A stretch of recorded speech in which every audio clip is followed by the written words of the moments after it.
여러분, 지금 여러분 지갑 속에는 혹시 잠들어 있는 돈이 얼마나 있을까요? 내가 받을 수 있는 권리를 모르고 지나친 적은 없으신가요? 막상 찾아보면 내 통장으로 들어올 돈인데 정보가 없어서 그냥 놓쳐버리는 경우가 참 많습니다. 숨겨진 보물을 모르고 사는 것과 똑같죠.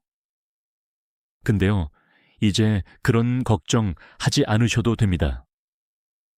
오늘은 단순한 정보 나열이 아니라 여러분 개인에게 직접적으로 도움이 되는 내 돈 이야기를 해드릴 거예요. 지금 바로 확인하시고 여러분의 일상이 조금이라도 더 편안해질 수 있도록 도와드릴게요. 대한민국 국민이라면 누구나 알아야 할 가장 많이 신청되는 복지 혜택 유효범까지를 하나씩 살펴볼 텐데요. 첫 번째는 바로 기초연금입니다. 기초연금은 우리 부모님 세대는 물론 앞으로 노년기를 맞이할 우리 자신에게도 아주 중요한 제도예요. 어르신들의 안정적인 생활을 위해 국가가 매달 일정 금액을 지원해주는 연금입니다. 이 제도는 만 65세 이상 대한민국 국민 가운데 소득 인정액이 일정 기준 이하인 분들이 신청할 수 있고 매달 돈을 받아 생활비 부담을 덜 수 있도록 만든 복지예요. 그렇다면 가장 궁금한 질문이죠. 그래서 매달 얼마를 받는 건데요? 좋은 질문이에요.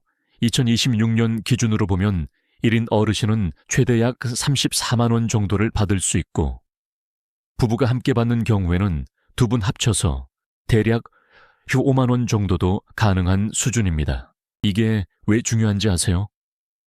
숫자만 보면 작아 보일 수 있지만 매달 꾸준히 들어오는 돈이라는 게 큰 힘이 됩니다. 시장 가서 채소 사는 돈, 손주한테 간식 사주는 돈, 필요한 약을 사는 데 쓰는 돈, 그런 생활비 부담을 덜어주는 실제 금액입니다. 그리고 중요한 포인트는요. 집 한 채 있다거나 국민연금을 조금 받고 있다고 해서 무조건 못 받는 건 아니에요. 소득 인정액만 기준에 안 넘으면 충분히 신청할 수 있습니다. 실제로 많은 어르신들이 이렇게 말씀하세요.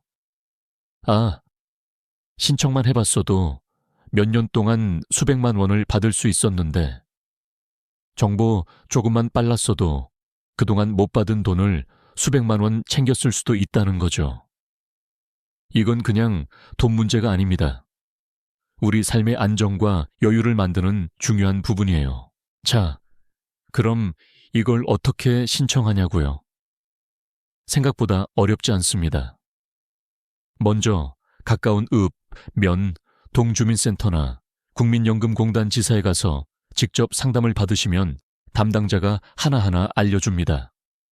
말 그대로 친절하게 설명해줘요. 그리고 온라인으로도 신청할 수 있습니다. 복지로라는 사이트에서 로그인해서 본인 정보로 간단하게 신청할 수 있어요. 집에서도 클릭 몇 번이면 돼요. 준비할 것은 주민등록증 같은 신분증 하나, 본인 명의 통장, 사본 하나, 그리고 경우에 따라 소득이나 재산 관련 서류입니다. 너무 겁먹지 마세요. 센터에서 알려주는 대로만 해도 충분합니다. 참, 이건 꼭 기억하세요. 혼자서 머릿속으로 이리저리 고민하지 마시고 막히는 부분이 있으면 센터 상담사분께 물어보는 게 훨씬 빠르고 정확합니다. 괜히 혼자 끙끙대다가 놓치는 분들 많거든요. 이제 조금만 관심을 기울이면 우리 부모님이나 나 자신이 받을 수 있는 그 권리를 확실하게 챙길 수 있습니다. 작은 관심이 누군가의 삶에 큰 차이와 희망을 만들어줄 수 있다는 것 절대 잊지 마세요. 자, 이번엔 아이를 키우는 부모님들에게 꼭 필요한 지원 이야기입니다. 육아 비용 정말 부담되지 않으세요? 분유에 기저귀에 어린이집 원비까지 아이 하나 키우는데 들어가는 돈 정말 만만치 않잖아요. 그래서 준비된 제도입니다. 바로 영유아 보육료랑 양육수당이에요. 말 그대로 아이 키우는데 들어가는 비용을 정부가 대신 도와주는 거죠. 근데 이 두 가지는 아이를 어디서 돌보느냐에 따라 달라져요. 어린이집, 유치원 다닌다면? 보육료를 지원받고 집에서 부모나 조부모가 돌본다면? 양육수당을 지원받는 거죠. 어떤 상황이든 정부가 아이 한 명당 매달 몇만 원씩 지원해 주니까 부모 입장에서는 진짜 큰 힘이 됩니다. 예를 들어 볼까요? 2026년 현재 기준 만 0세 아이는 보육료로 월 최대 51만 4천 원까지 지원됩니다. 만 1세는 45만 원대, 만 2세는 37만 원대 정도예요. 반대로 집에서 키운다면 양육수당은 만 0세는 20만 원, 만 1세는 15만 원, 만 2호세는 10만 원으로 아이 나이에 따라 매달 현금처럼 통장에 들어옵니다. 이 정도면 기저귀도 사고 분유도 사고 장난감도 사줄 수 있죠. 신청 방법도 간단합니다.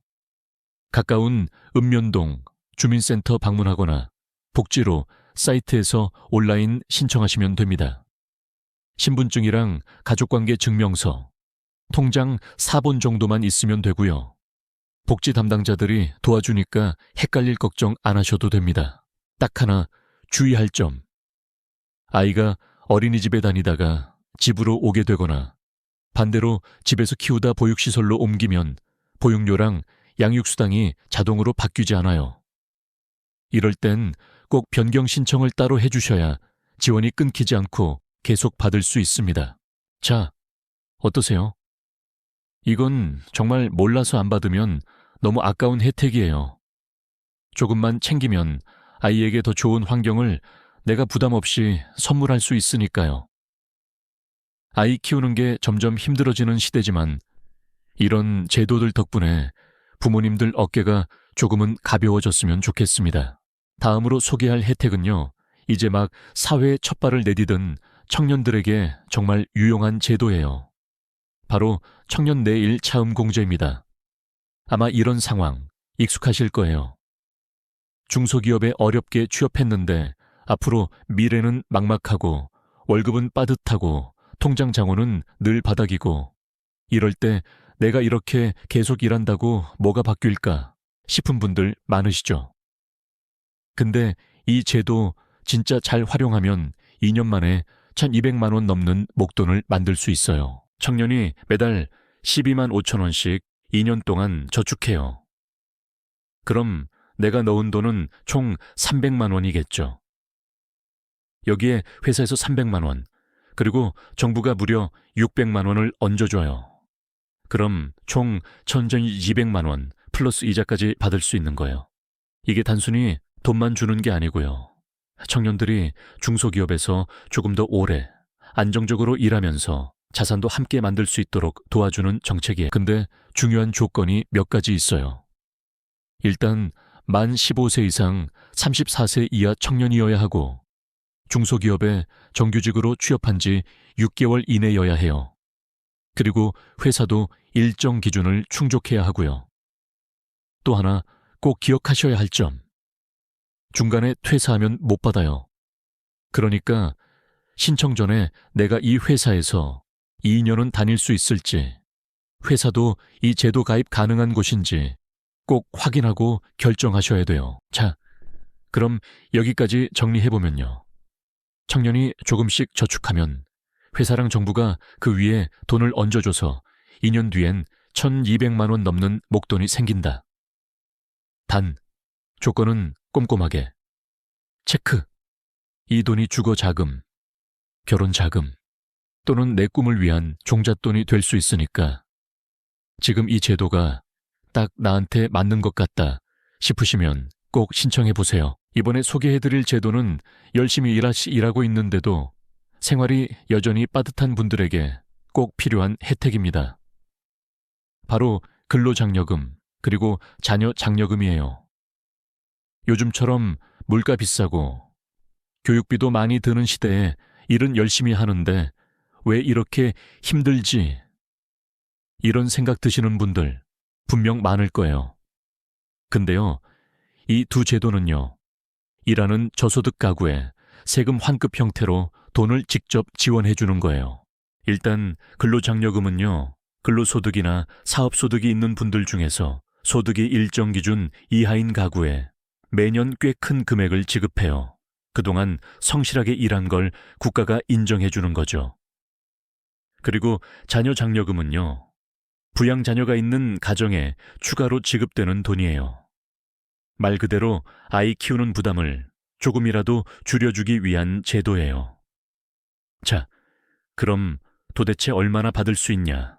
궁금하시죠? 가구 구성이나 소득, 그의 재산 상황에 따라 금액이 달라지긴 하지만 근로장려금은 최대 330만 원, 자녀장려금은 자녀 1인당 최대 80만 원까지 받을 수 있어요. 어때요? 꽤 괜찮은 금액이죠? 그리고 신청 방법도 간단해요. 매년 5월이 정기 신청 기간이고요. 상반기 소득만 있는 경우에는 9월에 방의 신청도 가능합니다. 국세청 홈택스나 손택스 앱 또는 세무서 방문을 통해 신청할 수 있고요. 국세청에서 신청 안내문이 날아오는 경우도 많아요. 그거 그냥 버리지 마시고 꼭 확인해 보세요. 이 장려금 덕분에요. 아이한테 새 학용품 사줄 여유도 생기고 가족끼리 외식 한 번 더 할 수 있는 따뜻한 시간도 생깁니다. 그러니까 나는 해당 안 되겠지. 이렇게 넘기지 마시고 한 번만이라도 꼭 확인해 보세요. 생각보다 많은 분들이 조건에 해당되고 이미 수백만 원을 환급받은 사례도 정말 많거든요. 가족과 함께하는 저녁 식사, 아이에게 새 학용품 하나 사주는 여유, 이런 평범하지만 따뜻한 순간을 가능하게 해주는 게 장려금의 힘이었다면 이번엔 갑작스러운 위기 상황에서 우리를 지켜주는 든든한 제도 하나를 소개해 드릴게요. 바로 실업급여입니다. 갑자기 해고됐어요. 계약이 끝나서 일자리를 잃었어요. 이런 일이 언제든 생길 수 있잖아요. 그럴 때 이제 생활비는 어떻게 하지? 다음 일자리 구하려면 얼마나 걸릴까? 이런 걱정 당연히 들 수밖에 없죠. 근데요, 실업급여는요, 그 막막한 시간 동안 버틸 수 있는 숨구멍이 되어줘요. 단순히 돈만 주는 게 아니라 새로운 시작을 준비할 수 있게 도와주는 제도예요. 자격 조건도 궁금하시죠? 먼저 고용보험에 가입돼 있어야 하고요. 일정 기간 이직 전 18개월 중 180일 이상. 근무한 이력이 있어야 해요. 그리고 스스로 그만둔 게 아니라 불가피한 이유로 퇴사한 경우여야 합니다. 마지막으로 재취업을 위한 노력을 하고 있다는 증거. 이게 꼭 필요해요. 예를 들어 구직활동, 면접 참여, 직업훈련 수강 같은 것들이죠. 이 조건만 충족되면 최소 110일에서 최대 270일 정도까지 실업급여를 받을 수 있어요. 나이와 근속기간에 따라 달라지고 지급액도 본인이 받던 평균 임금의 60% 수준이에요. 물론 상하한 선은 매년 조금씩 달라집니다. 신청 방법도 간단해요. 먼저 워크넷에 구직 등록하고 고용센터에 방문 상담 후 수급 자격이 인정되면 매달 구직 활동을 보고하는 몇 가지 절차만 잘 따라가면 된답니다. 실업급여는요, 한 번 일자리를 잃었다고 끝이 아니라는 걸 보여주는 제도예요. 마치 마라톤 선수가 잠깐 숨 고르며 다음 구간을 준비하듯 이 시간은 멈춤이 아니라 준비의 시간이 되는 거죠. 혹시 지금 실직 상태라면 혼자 소갈이 하지 마시고요. 가까운 고용센터에 꼭 문의해 보세요. 혼자 버티는 것보다 훨씬 든든할 거예요. 그런데요, 때로는 실직보다 더 갑작스럽고 예측할 수 없는 일이 찾아오기도 합니다. 갑자기 몸이 아프거나 집에 큰돈 들어갈 일이 생기거나 아니면 재난이나 사고처럼 예상치 못한 위기가 확 덮칠 때가 있잖아요. 수도세 고지서를 보면서 한숨이 나오고 병원 응급실 앞에서 초조하게 발을 동동 구르는 가족의 모습처럼 정말 벼랑 끝까지 몰리는 상황도 있을 수 있어요. 그런 순간에 어떻게 하지? 하면서 혼자 끙끙 앓을 필요가 없는 제도가 있습니다. 바로 긴급 복지 지원입니다. 정말 위기 상황에 놓인 가구에 생계비, 의료비, 주거비까지 신속하게 지원해주는 제도인데요. 말 그대로 벼랑 끝에서 기댈 수 있는 버팀목인 거죠. 갑작스러운 위기는 아무런 예고도 없이 찾아옵니다. 그런데 우리 사회는 그런 순간에도 여러분을 혼자 두지 않습니다. 주저하지 말고 상황이 어렵다고 느껴지면 반드시 주변의 도움을 요청하셔야 해요. 관할 주민센터나 복지 담당 부서에 연락하시면 지금 상황에 맞는 상담과 지원을 바로 받을 수 있습니다. 이제 마지막으로 소개할 복지 제도가 남았습니다. 우리 사회 모든 구성원이 더불어 살아갈 수 있도록 돕는 제도예요. 바로 장애인 연금 및 수당입니다. 생각해보면 휠체어를 타고 길을 가다가 턱이 높은 길 앞에서 멈칫하는 분도 있고, 보조기구가 없으면 일상생활 자체가 정말 불편한 분들도 있죠. 우리 사회에는 아직 여러 장벽이 남아있고, 그 속에서 살아가는 분들은 매일매일 불편함과 맞서 싸우고 계십니다. 그런 분들의 삶을 조금이라도 더 편하게, 그리고 존중받는 사회 구성원으로서 살아갈 수 있게 도와주는 게 바로 장애인 연금과 수당입니다. 이 제도는요, 먼저 장애 정도와 소득을 기준으로 연금을 지급해서 생활 안정에 보탬이 되도록 해줍니다. 또한 장애로 인해 생기는 추가 비용, 예를 들면 치료비나 보조기구 구입비 같은 것들을 보전해주는 수당도 함께 줍니다. 이 지원금은 단순히 돈만 주는 게 아니에요. 장애를 가진 분들이 활기차게 사회활동에 참여하고 다른 사람들과 교류하고 밝게 웃을 수 있는 환경을 만드는 진짜 현실적인 도구예요. 즉, 지원금 받는다는 것보다 사회 구성원으로서 존중받고 있다는 증거처럼 느껴질 수 있는 제도입니다.